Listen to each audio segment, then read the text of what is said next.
I'm Molly Steffi with Time.com. We're here with Viggo Mortensen, who's in town promoting his new film, Good.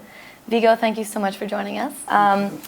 We'll start with our first question. Janice Garardi in Newburgh, New York wants to know, how do you think you've dealt with fame in the past 10 years?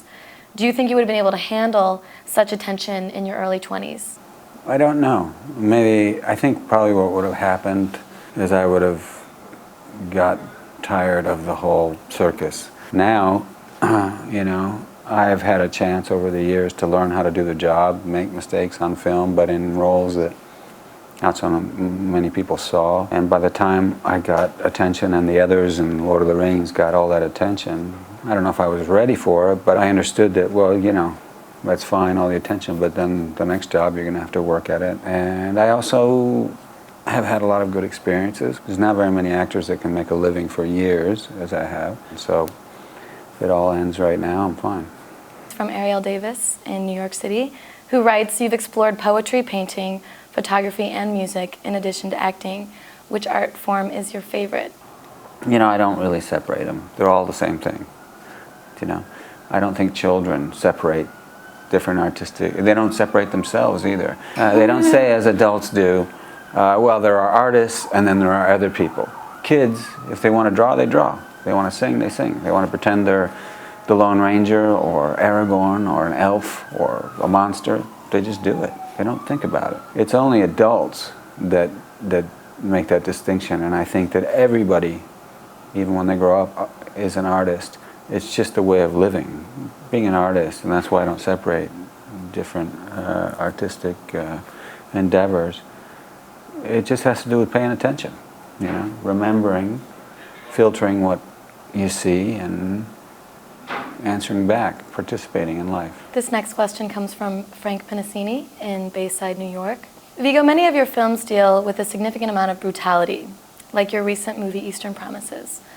What's it like exploring characters with that level of unhinged violence? Well, a lot of times the violence expressed on screen is a metaphor for, as he says, what's going on inside. It has to do with things other than the actual violence. But I take it seriously, and I respect directors who, if you're going to depict violence, who do it responsibly. They don't dress it up, they don't make it look like some beautiful choreographed dance. It's brutal, and it has serious consequences. It's not a game, really. Even though it's make-believe, it's not funny to me, violence. And there are a lot of directors who are very talented who kind of make too much of a joke out of it sometimes, or too much of a stylized exercise that removes it. It's too easy. It lets the audience off the hook. I like movies that pull me in, movies that I believe, movies that when they end, I wonder what's going to happen next, where there's something to talk about. Well, and one of your more famous fight scenes is from Eastern Promises. It's in the bathhouse. So how would you describe what it was like filming that and how you think it turned out? It was painful. Was it? And once we got going, it wasn't really about being embarrassed or any of that. It was just, let's make it work and hopefully nobody gets hurt too much. And I really was being thrown around, and it was painful, and I knew it would be. And I just figured the sooner it's over with, the better. So this question is from Krakow, Poland. I noticed that some people follow you around the world, attending your screenings and exhibitions.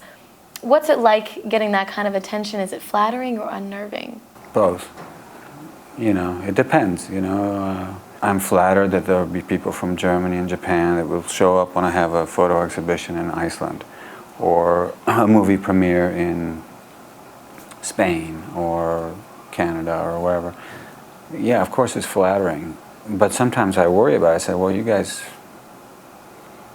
could have waited till a movie came out in Japan. Every once in a while there'll be a person who steps over the line, though, in a way where they assume that I'm only speaking to them. Even some people that take it a step further and assume that I'm in a relationship with them and are writing letters about it. And I worry about them, and sometimes I worry about myself in those situations, so it's a mix. This is from Ruth Savoy in Lady Lake, Florida. You once said that a person should embrace their heritage. In light of this and your new movie Good, what advice would you give to someone born during that era in Germany? Germans are people too. I don't remember saying that you should embrace your heritage. I'm not saying it's not true or that I didn't say it, but I think it's a good thing. You know, it's part of who you are. Where did you come from? The character I play, this professor, he's particularly fond of Proust, the writer, and he's teaching that in one scene in class. And he said something that I think is really true. He said that wisdom is not something that one receives. It is something that one discovers for oneself on a journey that no one can take for us and no one can spare us. And I think that's pretty good. Life is a game that keeps moving.